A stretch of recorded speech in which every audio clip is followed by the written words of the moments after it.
ಆರೋಗ್ಯಕರ ಪ್ರೋಟೀನ್ ಭರಿತ ಮೊಳಕೆ ಕಾಳು ಸಾಂಬಾರು ಯಾವ ರೀತಿ ಮಾಡೋದು ಅಂತ ನೋಡ್ಕೊಂಬರೋಣ ಬನ್ನಿ. Hi friends, welcome to my channel. ಹೇಗಿದ್ದೀರಾ? ಎಲ್ಲರೂ ಕೂಡ ಚೆನ್ನಾಗಿದ್ದೀರಾ ಅಂತ ಭಾವಿಸ್ತಾ ಇವತ್ತಿನ ವಿಡಿಯೋನ ಸ್ಟಾರ್ಟ್ ಮಾಡೋಣ ಬನ್ನಿ. ಇವತ್ತಿನ ವಿಡಿಯೋದಲ್ಲಿ ಹುರುಳಿಕಾಳು ಮೊಳಕೆ ಕಟ್ಟಿದ ಸಾಂಬಾರು ಯಾವ ರೀತಿ ಮಾಡೋದು ಅಂತ ಈ ವಿಡಿಯೋದಲ್ಲಿ ಶೇರ್ ಮಾಡ್ಕೊಂಡಿದ್ದೀನಿ. ತುಂಬಾ ಟೇಸ್ಟಿಯಾಗಿರುತ್ತೆ. ತರಕಾರಿ ಸಾಂಬಾರು ಎಲ್ಲ ಸಾಂಬಾರು ಬೋರ್ ಆಗ್ಬೋದು, ಬಟ್ ಮೊಳಕೆ ಕಾಳು ಸಾಂಬಾರು ಅಂತೂ ಯಾವುದೇ ಕಾರಣಕ್ಕೂ ಬೋರ್ ಆಗಲ್ಲ. ಎಷ್ಟೋ ಜನಕ್ಕೆ ಮೊಳಕೆ ಕಾಳು ಸಾಂಬಾರು ತುಂಬಾ ಇಷ್ಟ. ಈ ಕಾಳಲ್ಲಿ ಪ್ರೋಟೀನ್ ಮತ್ತು ಹೆಲ್ತ್ ಬೆನಿಫಿಟ್ ತುಂಬಾ ಇದೆ. ಹುರುಳಿಕಾಳು ಮೊಳಕೆ ಕಾಳು ಸಾಂಬಾರಂತೂ ತುಂಬ ಜನಕ್ಕೆ ಫೇವ್ರೇಟ್ ಸಾಂಬಾರು ಅಂತಲೂ ಹೇಳ್ಬೋದು. ಬಟ್ ಈ ಸಾಂಬಾರು ಅನ್ನಕ್ಕೆ ಮುದ್ದೆಗೆ ಅಷ್ಟೇ ಅಲ್ಲದೆ ಚಪಾತಿ, ದೋಸೆ ಎಲ್ಲದಕ್ಕೂ ಕೂಡ ಚೆನ್ನಾಗಿರುತ್ತೆ. ತುಂಬ ಸಿಂಪಲ್ಲಾಗಿ ಯಾವ ರೀತಿ ಮಾಡೋದಂತ ನೋಡ್ಕೊಬರೋಣ. ಒಂದು ಮಿಕ್ಸಿ ಜಾರ್ಗೆ ನಾನು 2 ಸ್ಪೂನಷ್ಟು ಖಾರಕ್ಕೆ ಅನುಗುಣವಾಗಿ ಅಚ್ಚ ಖಾರದ ಪುಡಿಯನ್ನು ಸೇರಿಸ್ತಾ ಇದ್ದೀನಿ. ಹಾಗೆ 2 ಸ್ಪೂನು ಸಾಂಬಾರು ಪೌಡರು. ಈ ಒಂದು ಸಾಂಬಾರು ಪೌಡರು ನನ್ನ ಚಾನಲಲ್ಲಿ ಇದೆ, ಹೋಗ್ಬಿಟ್ಟು ಚೆಕ್ ಮಾಡಿ, ಸಿಗುತ್ತೆ. ಅದನ್ನು ಕೂಡ ಸೇರಿಸ್ತಾ ಇದ್ದೀನಿ. ಯಾವುದೇ ಮಸಾಲೆ ಫ್ರೈ ಮಾಡ್ಕೊಂಡೆ ಏನು ಮಾಡ್ಕೊಂಡೆ ತುಂಬ ಸಿಂಪಲ್ಲಾಗಿ ಹಾಗೆ ಟೇಸ್ಟಿಯಾಗಿ ಬರುತ್ತೆ. ಹಾಗೆ ಒಂದು ಚಿಕ್ಕ ಹೋಳಷ್ಟು ತೆಂಗಿನಕಾಯಿ ತುರಿ ತೊಗೊಂಡಿದ್ದೀನಿ, ಅಂದರೆ ಒಂದು ಬೌಲಷ್ಟಿದೆ. ಹಾಗೆ 1 ಇಂಚಷ್ಟು ಹಸಿ ಶುಂಠಿನ ತೊಗೊಂಡಿದ್ದೀನಿ,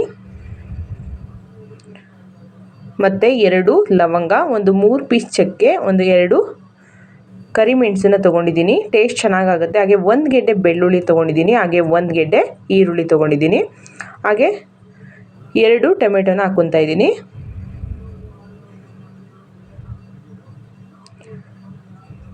ಇದಕ್ಕೆ 2 ತೊಳೆಯಷ್ಟು ಹುಣಸೆಹಣ್ಣನ್ನು ಹಾಕ್ಕೊತಾ ಇದ್ದೀನಿ. ಟೇಸ್ಟ್ ಚೆನ್ನಾಗಾಗುತ್ತೆ. ನಾವು ಟೊಮೆಟೊ ಹಾಕಿದ್ರೂ ಕೂಡ ಈ ಥರ ಹುಣಸೆಹಣ್ಣನ್ನ ತೊಳೆದ್ಬಿಟ್ಟು ಹಾಕ್ಕೊತಾ ಇದ್ದೀನಿ. ಈಗ ಇದನ್ನು ರುಬ್ಕೊಂಬರೋಣ. ತುಂಬಾ ಚೆನ್ನಾಗಿರುತ್ತೆ, ಬಟ್ ನನಗಂತೂ ತುಂಬ ಫೇವ್ರೇಟ್ ಸಾಂಬಾರು ಇದು. ಎಷ್ಟು ಮೊಳಕೆ ಕಾಳು ತಿನ್ನೋದಕ್ಕೆ ತುಂಬಾ ರುಚಿಯಾಗಿರುತ್ತೆ. ಹಾಗೆ ನಾನು ಈ ರುಬ್ಬೆಲ್ಲ ಆದಮೇಲೆ 1 ಸ್ಪೂನಷ್ಟು ಎಣ್ಣೆನ ಒಂದು ಪಾತ್ರೆಗೆ ಸೇರಿಸ್ಕೊತಾ ಇದ್ದೀನಿ. ಚಿಕ್ಕದಾಗಿ ಹೆಚ್ಚಿಟ್ಕೊಂಡಿರೋಂತಹ ಈರುಳ್ಳಿ ಮತ್ತು ಟೊಮೆಟೊ, 1 ಟೊಮೆಟೊ 1 ಈರುಳ್ಳಿನ ಹೆಚ್ಚಿಟ್ಕೊಂಡಿದ್ದೀನಿ. ಅದನ್ನು ಹಾಕ್ಬಿಟ್ಟು ಈಗ ಫ್ರೈ ಮಾಡ್ಕೊಳ್ಳೋಣ. ಟೊಮೆಟೊ ಸ್ವಲ್ಪ ಸಾಫ್ಟ್ ಆಗೋ ರೀತಿ ಫ್ರೈ ಮಾಡ್ಕೋಬೇಕು. ಬೇಗನೆ ಆಗುತ್ತೆ, ಆದರೆ ಕಾಳು ಬೇಯೋದಕ್ಕೆ ಸ್ವಲ್ಪ ಟೈಮ್ ತೊಗೊಳುತ್ತೆ ಅಷ್ಟೇ. ಕುಕ್ಕರಲ್ಲಂತೂ ಒಂದು ½ ಅನ್ ಅವರ್ಗೆ ಸಾಂಬಾರು ರೆಡಿ ಆಗಿಬಿಡುತ್ತೆ. ಟೇಸ್ಟ್ ಅಂತೂ ಸಖತ್ತಾಗಿರುತ್ತೆ ಫ್ರೆಂಡ್ಸ್. ನೋಡಿ, ಇಷ್ಟು ಟೊಮೆಟೊ ಸ್ಮೂತ್ ಆದಮೇಲೆ ನಾವು ರುಬ್ಬಿಟ್ಕೊಂಡಿರೋಂಥ ಮಸಾಲೆನ ಅದಕ್ಕೆ ಆ್ಯಡ್ ಮಾಡಬೇಕು.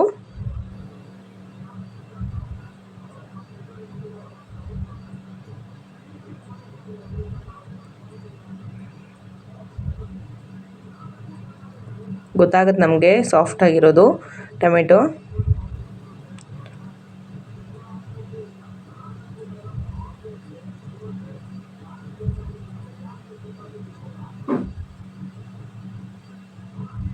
ಸಿಂಪಲ್ಲಾಗಿ ಮನೆಯಲ್ಲಿರೋ ಪದಾರ್ಥನೇ ಸೇರಿಸಿ ತುಂಬ ಟೇಸ್ಟಿಯಾಗಿ ಬರೋವಂಥ ಸಾಂಬಾರು ಇದು.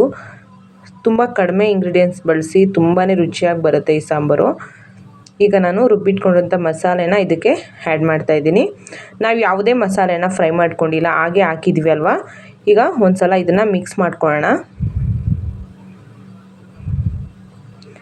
ಈ ಥರ ಸ್ವಲ್ಪ ಒಗ್ಗರಣೆಯಲ್ಲಿ ಇದನ್ನು ನೀಟಾಗಿ ಈ ಥರ ಫ್ರೈ ಮಾಡ್ಕೋಬೇಕು. ಯಾಕೆಂದರೆ ಯಾವುದೇ ನಾವು ಇಲ್ಲಿಗೆ ಹಾಕಿರೋವಂಥ ಟೊಮೆಟೊ ಆಗಲಿ, ಬೆಳ್ಳುಳ್ಳಿ ಆಗಲಿ, ಈರುಳ್ಳಿ ಆಗಲಿ ಯಾವುದನ್ನು ಕೂಡ ಫ್ರೈ ಮಾಡ್ಕೊಂಡಿಲ್ಲ, ಹಾಗೆ ರುಬ್ಬಿದ್ವಿ ಅಲ್ವಾ. ಅದಕ್ಕೆ ಈ ಥರ ಖಾರ ನಾವು ಸ್ವಲ್ಪ ಈ ಥರ ಎಣ್ಣೆಯಲ್ಲಿ ಫ್ರೈ ಮಾಡಿಕೊಂಡ್ರೆ ಟೇಸ್ಟ್ ಚೆನ್ನಾಗಿ ಬರುತ್ತೆ ಸಾಂಬಾರ್ದು. ಹಾಗಾಗಿ ಇಷ್ಟು ಫ್ರೈ ಮಾಡಿಕೊಂಡ್ರೆ ಸಾಕು. ಈಗ ಮೊಳಕೆ ಕಾಳನ್ನು ಇದಕ್ಕೆ ಆ್ಯಡ್ ಮಾಡ್ತಾಯಿದ್ದೀನಿ. ಲೋ ಫ್ಲೇಮಲ್ಲಿ ಇಟ್ಕೊಂಡು ಮೊಳಕೆ ಕಾಳನ್ನು ಆ್ಯಡ್ ಮಾಡಬೇಕು. ನಮಗೆ ಎಷ್ಟು ಕಾಳು ಬೇಕೋ ಅಷ್ಟನ್ನು ಹಾಕ್ಕೊಬೇಕು. ನಾನು 2 ಬೌಲಷ್ಟು ಕಾಳನ್ನು ಸೇರಿಸ್ತಾ ಇದ್ದೀನಿ. ಈಗ ಸೇರಿಸ್ಬಿಟ್ಟು ಈ ಒಂದು ಮಸಾಲೆಯಲ್ಲಿ ಒಂದು ಸಲ ಮಿಕ್ಸ್ ಮಾಡ್ಕೊಳ್ಳೋಣ.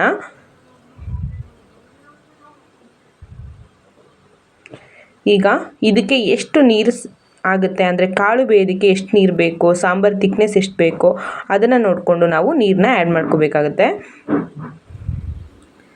ತುಂಬ ತೆಳುವಾಗಿ ಕೂಡ ನೀರು ಹಾಕಬಾರ್ದು, ತುಂಬ ಗಟ್ಟಿಯಾಗೂ ಕೂಡ ಇರಬಾರ್ದು. ಯಾಕೆಂದರೆ ಕಾಳು ಬೇಯ್ತಾ ಸಾಂಬಾರು ಕಡಿಮೆ ಆಗ್ತಾ ಹೋಗುತ್ತೆ, ಗಟ್ಟಿ ಆಗಿಬಿಡುತ್ತೆ ಸಾಂಬಾರು. ತಿನ್ನೋದಕ್ಕೆ ಅಷ್ಟು ಚೆನ್ನಾಗೋದಿಲ್ಲ, ರೈಸ್ಗಾಗಲಿ ಹಾಗೆ ಮುದ್ದೆಗಾಗಲಿ. ಚಪಾತಿಗೆ ಮತ್ತು ಪೂರಿಗಾದರೆ ಗಟ್ಟಿಗೆ ಮಾಡ್ಕೊಬೋದು. ಈಗ ರುಚಿಗೆ ತಕ್ಕಷ್ಟು ಉಪ್ಪನ್ನ ಆ್ಯಡ್ ಮಾಡ್ತಾಯಿದ್ದೀನಿ. ನಾವು ಸಾಂಬಾರು ತಿಕ್ನೆಸ್ ನೋಡಿಕೊಂಡು ನೀರನ್ನ ಆ್ಯಡ್ ಮಾಡಬೇಕಾಗುತ್ತೆ. ಇದನ್ನು ಒಂದು 1/2 ಅವರ್ ಮೇಲೆ ನಾವು ಬೇಯಿಸ್ಕೋಬೇಕಾಗುತ್ತೆ. ಕುಕ್ಕರಲ್ಲಾದರೆ ಒಂದು 2 ವಿಷಲ್ ಕೂಗಿಸಿದ್ರೆ ಸಾಕಾಗುತ್ತೆ. ತುಂಬ ಟೇಸ್ಟಿಯಾದ ಹಾಗೆ ತುಂಬ ಆರೋಗ್ಯವಾದ ಸಾಂಬಾರು ಯಾವ ರೀತಿ ಮಾಡೋದು ಅಂತ ನೋಡಿದ್ರಲ್ವ ಸ್ನೇಹಿತರೆ.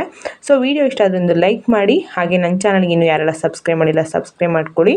ಸೊ ಮುಂದಿನ ವಿಡಿಯೋ ಜೊತೆ ಮತ್ತೆ ಸಿಗ್ತೀನಿ. ಅಲ್ಲಿವರೆಗೂ ಹೀಗೆ ಸಪೋರ್ಟ್ ಮಾಡಿ ಅಂತ ಹೇಳ್ತಾ ಕೊನೆವರೆಗೂ ವಿಡಿಯೋ ನೋಡ್ರು ಪ್ರತಿಯೊಬ್ಬರಿಗೂ ಕೂಡ ಥ್ಯಾಂಕ್ ಯು ಫಾರ್ ವಾಚಿಂಗ್.